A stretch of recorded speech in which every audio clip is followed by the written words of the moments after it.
This story is aimed at presenting the folks who first flew nonstop across the Pacific Ocean. Who was it that made this 5,500-mile trip way back in 1931? Few know. I suspect that many of you watching this DVD don't know the answer.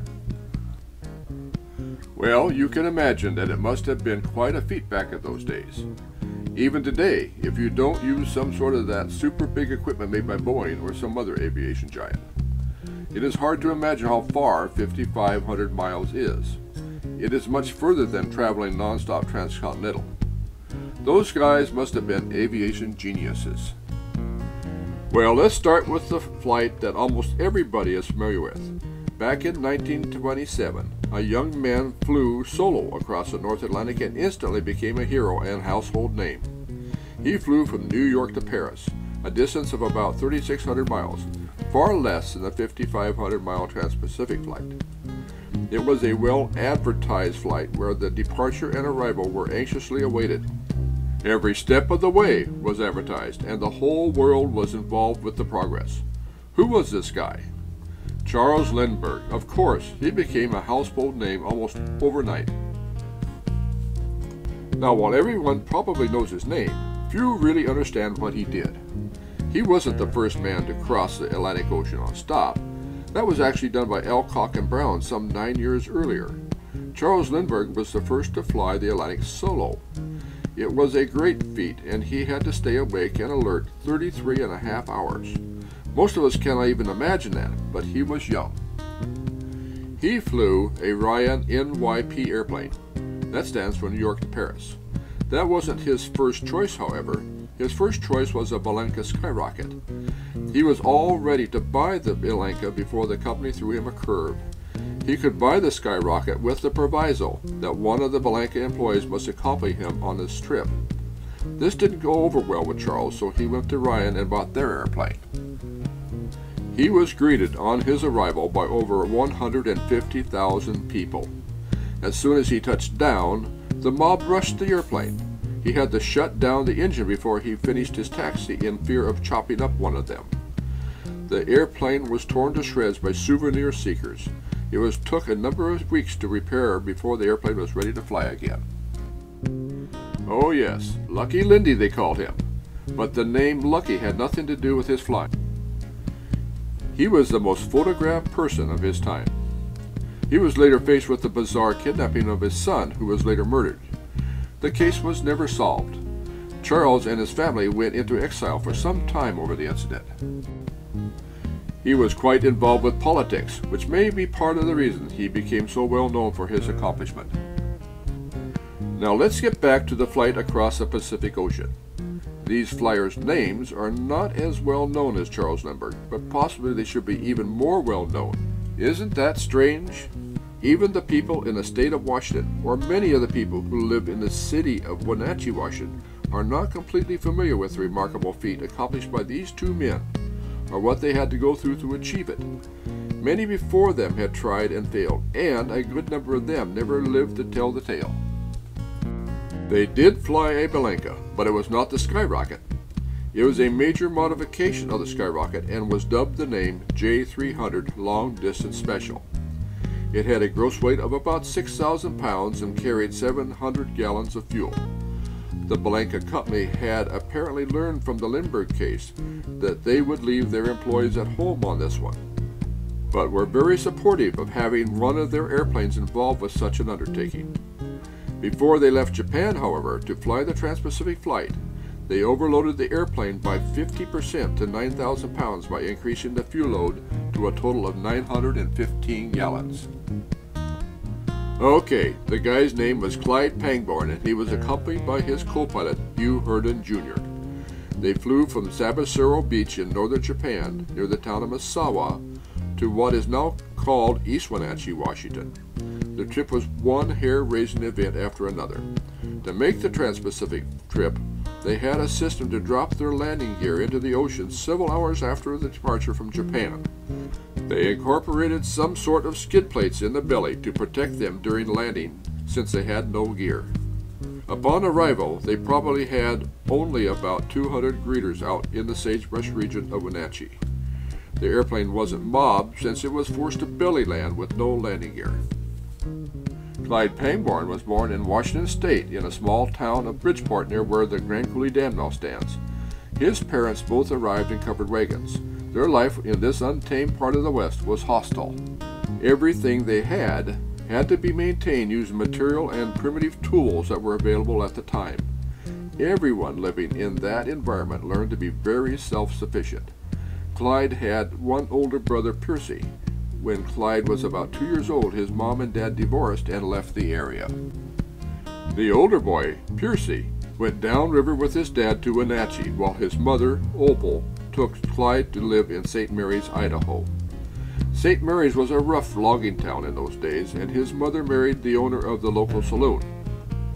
All of the loggers came to town to celebrate every Friday and Saturday night. As a result, Clyde learned to defend himself at an early age and developed a strong hate for alcohol. Heavier than air flight was just coming of age, and Clyde was the age where flying these machines was recognized as a real status symbol. Clyde wanted to better understand the concept, and most of all, he dreamt of learning to fly. He had a boyhood friend who also shared his lust for flying. They continually competed in aeronautical feats. He was born at the right time, and the thought of flying penetrated his young mind. I guess you would have to liken it to our fascination with space in the 60s. He loved airplanes. He even built his own glider as a teenager, but crashed it early. His mother claimed he camped by the wreckage for days wondering what went wrong. He benefited from the experience, however, to develop a first-hand understanding of flight mechanics. He was smart. He graduated on the honor roll, and after high school, immediately signed up for correspondence courses with the University of Idaho to study civil engineering. He was daring, but not careless. Feats of daring were studied thoroughly before he got involved with any of them. He once rode a log down a water chute going over 60 miles an hour while tending a flume system for the local logging company. World War I was a sore in United States history, but did give opportunities to many young men at that time. For those who didn't go to the front lines, training and logistics offered lasting experiences. Aviation was so new that the equipment was not mature, and the designs offered no forgiveness for pilot errors. He joined the Army Signal Corps and finally had the opportunity to fulfill his long dream of learning to fly. He also got a jump on his boyhood friend in that he joined first. He had a lot to offer with his logical and technical background. He was so astute in flying that he was retained at Love Field in Dallas, Texas, as a flight instructor and airframe and engine mechanic. He already had the aptitude and experience. He just needed the hands-on training. Off hours were spent competing between all of the other expert flying instructors to sharpen their skills. They would make every effort to develop tricks that others could not follow. It was here that Clyde learned to fly upside down for long periods of time. As a result, he was eventually tagged the name Upside Down Pangborn. When the war was over, the government found themselves swamped with Flyers and Curtiss J-4 Jenny airplanes. They apparently couldn't see the future in aviation or the role that it might play in future wars. The airplanes were sold at a very reasonable price, and the only market was to those who knew how to fly them. So, like so many, Clyde discharged with an airplane. This was the birth of the so-called barnstorming era. The Flyers took the airplanes home with them in an attempt to use them along with their skills to make a living. Most failed or were killed, while a few went on to pursue barnstorming as a career. Also, many dropped out because of maintenance problems. Clyde was a good mechanic and was one of the few who could keep an airplane in the air. There was a continuing competition between the remaining pilots to find out who could fly the fastest, do the most loops, transfer from airplane to airplane, and many other stunts of skill and daring. Many went on their own, while a good number of them grouped together to form barnstorming troops. Even Clyde experienced one serious accident in his long life of flying.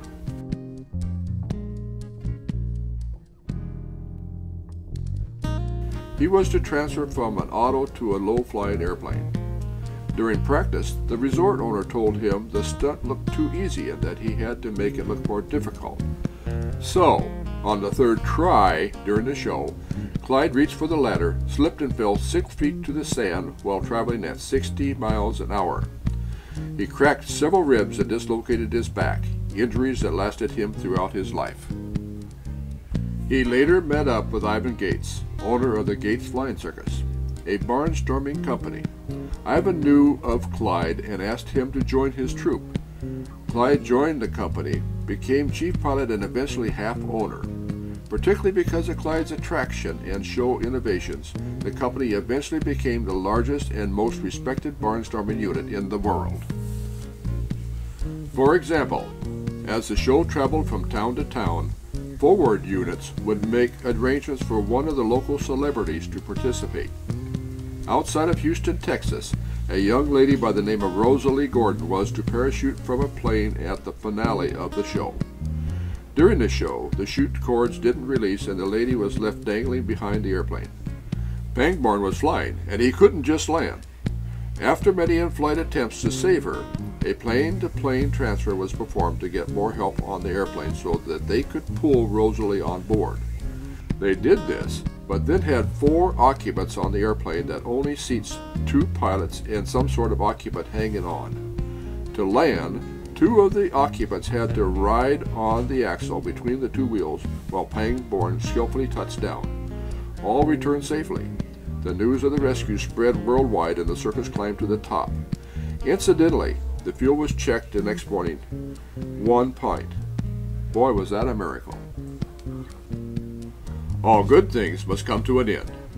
Because of the large number of deaths and injuries, new government regulations were imposed. Tethers and other safety devices were required, making the shows less attractive to the spectators. Also, the economy was getting mired down. It was later learned that this was the onslaught of the Great Depression of 1929.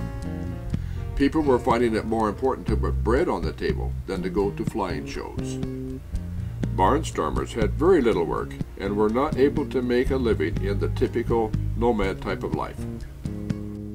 There was a terrible breakup of the circus. Ivan's mind went astray and almost killed Clyde in a rage. He eventually committed suicide by jumping out of an upper-story building. Pangborn therefore turned his attention to aircraft manufacturing. He invested rather heavily in a company, in fact he was a major stockholder, that manufactured the standard D-24. It was a good airplane, but rapidly becoming obsolete because of its open cockpit and low range. To promote the design, Clyde set up a demonstration tour to operate much like a barnstorming event. It was there that he met a fellow by the name of Hugh Herndon Jr. Hugh came from a well-off family that paid for his flying lessons during a vacation to France. He had none of the experiences that Clyde obtained, as his family was able to buy all equipment and repairs throughout his life. His mother was the heiress to the Tidewater Oil Company fortunes. She bought him a standard airplane which he soon crashed, so she bought him another one to replace it. He asked to join the troupe and promised to pay his own way. Hugh was a chain smoker, a fair-weather pilot, and one with a low flying time. With training, however, Clyde figured he might be acceptable. So, after long deliberations by Clyde, he finally agreed as he felt Hugh's large money source might someday be necessary. Unfortunately, the Depression caused the airplane manufacturing business to shut down. The company called the airplanes back from the demonstration tour and closed their doors. Clyde lost most of his savings and his career goals, but he still wanted to continue flying. But what can he do now? At this time, flight record breaking was the thing. Any kind of flying at this time was a sport for the rich. Clyde lost most of his money, but figured he had much to offer and aviation was just in the infant stage. He had to somehow figure out a way of staying with it. Starting with the Lindbergh Solo Atlantic Crossing, well-off flyers were looking for new records to break. Even the Graf Zeppelin set a record going clear around the world in 21 days. Hugh Herndon was becoming a more significant part of his thinking. If Hugh can be trained, he can use him as a co-pilot in exchange for funding from his mother. He approached Hugh on the idea of beating a round-the-world record if his mother would help. His mother wanted Hugh to make his way in the field of aviation. For this reason, she was very agreeable and put up $100,000 and his aunt another $20,000 to get Hugh on his way to becoming a famous aviator. She also felt Hugh would be in no better hands if he were to buddy up with a guy like Clyde Pangborn. The two were told they will share in any prize money they win. Hugh and Clyde immediately set up the Round the World Corporation in New York and went on to buy an airplane for the venture. They traveled to the Blanca factory in Wilmington, Delaware, and met directly with Giuseppe Blanca about the airplane. The company felt they would have to modify the Skyrocket significantly to meet their needs, but they would do it and call it the J300 Long Distance Special. It was not a fast airplane, but one that can carry large fuel loads and powerful enough to get it out of short, unimproved fields.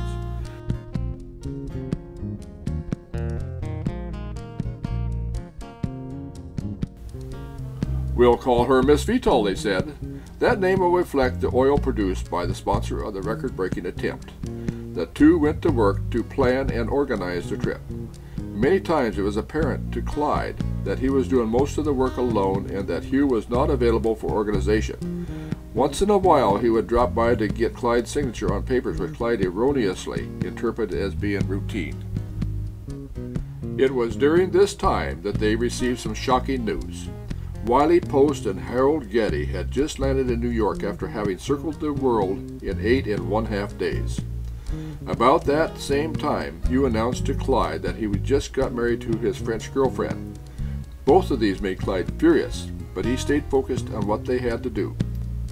His suggestion was to continue on in an attempt to break Post's record. Their airplane can make fewer stops and make up for the time lost in having a slower airplane. Clyde wanted to dry run every step of the way with Hugh, but he seemed to never be available. Even the pit stops were critical, so should be rehearsed and refined down to the last second. Unfortunately, none of this happened. Several weeks later, they were ready to depart on the around-the-world trip. Once they departed, the first thing that concerned Clyde was that Hugh was all but useless above 10,000 feet. All of their practice was done at lower altitudes, and this problem did not surface. Once they got above the clouds, they were at altitudes of 12,000 feet and more. The hassle of getting the flight off had kept Pangborn up for more than 30 hours. He needed rest, so asked Hugh to maintain heading and altitude, then fell fast asleep. When he awoke, he found they were flying a course 10 degrees south of where they needed to be. Clyde made a guess of the correction needed and was able to get them back on course. Once they arrived in London to refuel, a carload of Hugh's relatives met them and took Hugh off to brunch. Clyde insisted they don't leave, but Hugh traveled off anyway. 6 hours later he returned. Clyde was fit to be tied. Then a number of problems got them mired down in mud in Siberia. Weather caused them delays in crossing the Ural Mountains out of Moscow, and Hernan got them off course and eventually landed in Mongolia instead of the China destination. They eventually got tied up with a squall line as they traveled to Siberia. They landed in a driving rainstorm, slid off the runway in the dark, and bent up the wheels a bit. When they found themselves 27 hours behind schedule, they had to concede. The locals said it would be a number of days before the weather broke enough for them to leave. During their stay, they were able to clean up and repair Miss VTOL. And then it hit them. Since they have a long ways home, maybe they should try to beat some other record. No one has been successful yet in crossing the Pacific nonstop. 8 have tried, about half were killed, and the others made it home safely. There is an English-speaking newspaper in Japan known as the Asahi Shimbun that is offering a $25,000 prize to the first to cross the Pacific nonstop, and other prizes as well might be considered. They wired the corporation in New York for clearance papers into Japan and other advice. Before they heard back from the corporation, the weather broke.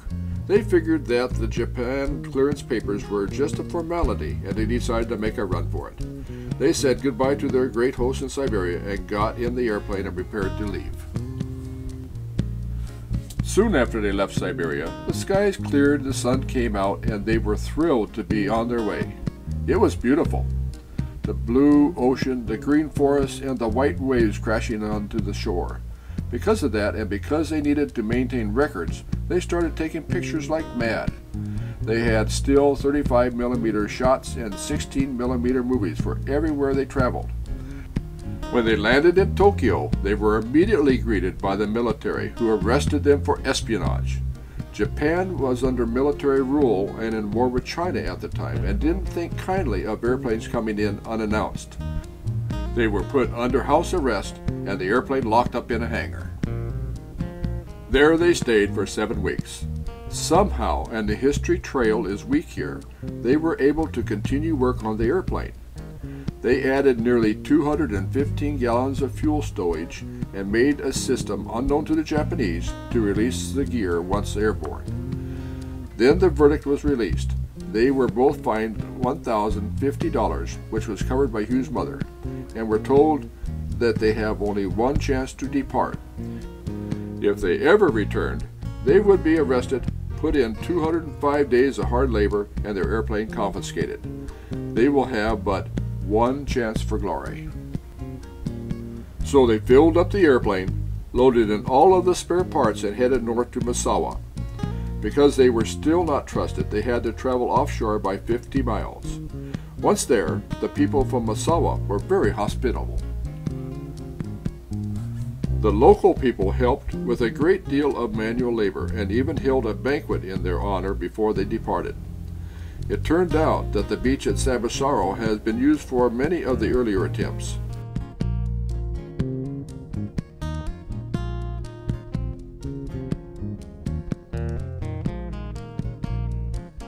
Just before they were ready to depart, however, Herndon cried out, "The charts are missing! The charts are missing!" In a last-moment attempt to scuttle the trip, the Black Dragon Nationalist group stole the charts desperately needed to navigate the Great Circle route. After one more day delay, the charts were reconstructed and they were ready to depart. They barely lumbered off the ground with the heavily loaded airplane. To keep the weight down, they even left all of their survival gear, all warm clothing, and most of their food and drink behind. Even then, they had to fly low to the ground to benefit from the ground effect to stay airborne.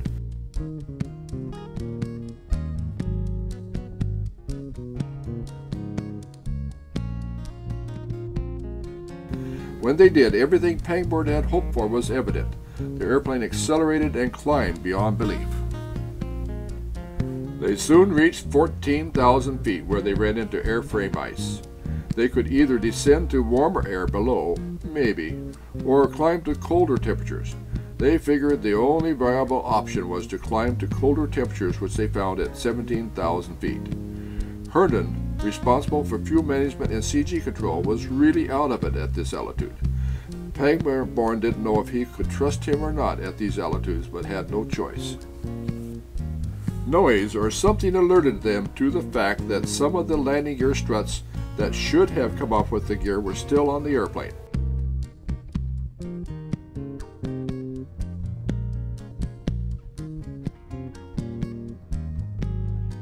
Pangborn was clearly the expert when it came to operating outdoors, but these cold, dark, high-altitude conditions were not consistent with those that he was familiar with.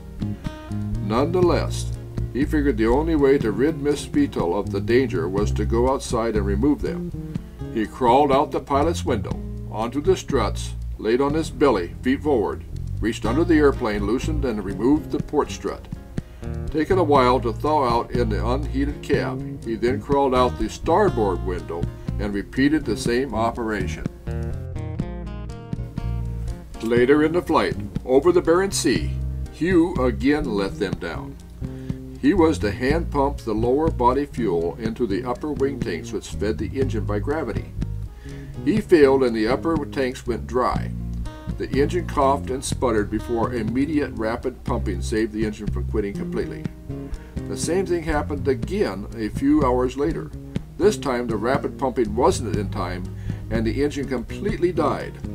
Now there wasn't a built-in starter on the airplane, not even electricity, so restarting the engine required windmilling the engine. The only option was to put the airplane into a dive to build up the speed that was needed.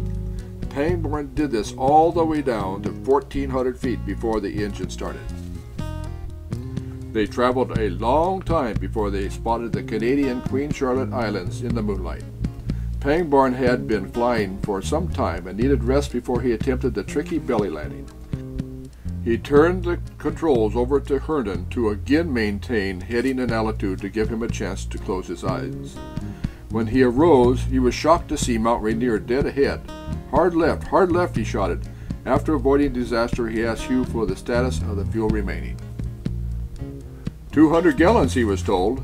Pang figured that was enough to get to Boise. Landing at Boise would give them a distance record in addition to the first Trans-Pacific crossing. But as they continued, the weather progressively worsened. They turned and headed towards Spokane. Same thing. Then southwest towards Pasco in the Tri-Cities. All fogged in. Last try, Wenatchee. Clyde was well familiar with the area, however the landing site is way out in the brush away from town. The landing was exciting and the spectators didn't know if the occupants lived or died.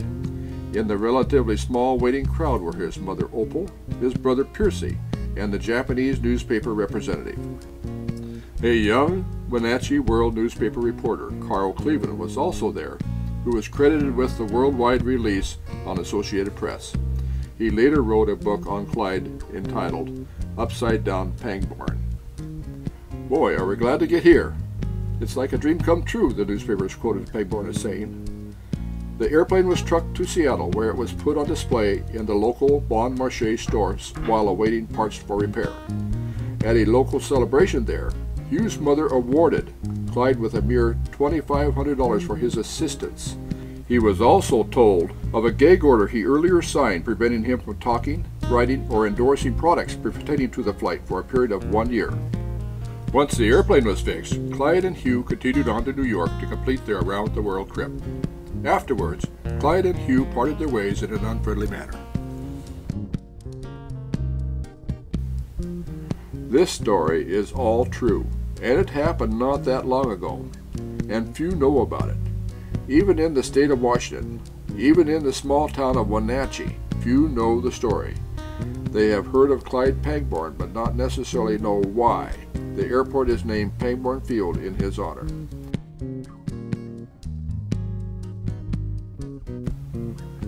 This is nothing but a top-level overview of the story. A book titled One Chance for Glory has been written to fill the voids. Visit your favorite bookstore or check out the website at onechanceforglory.com. You'll be glad you did. Also, you should be aware that because of this event, Misawa, Japan and East Wenatchee, Washington are sister cities. They celebrate the crossing between mid-August and the first week in October in both countries. A full-scale replica of Miss Vital is constructed by a group who call themselves the Spirit of Wenatchee, and a 1/4 scale model of the airplane built by Bob Heichel hangs in the East Wenatchee City Hall.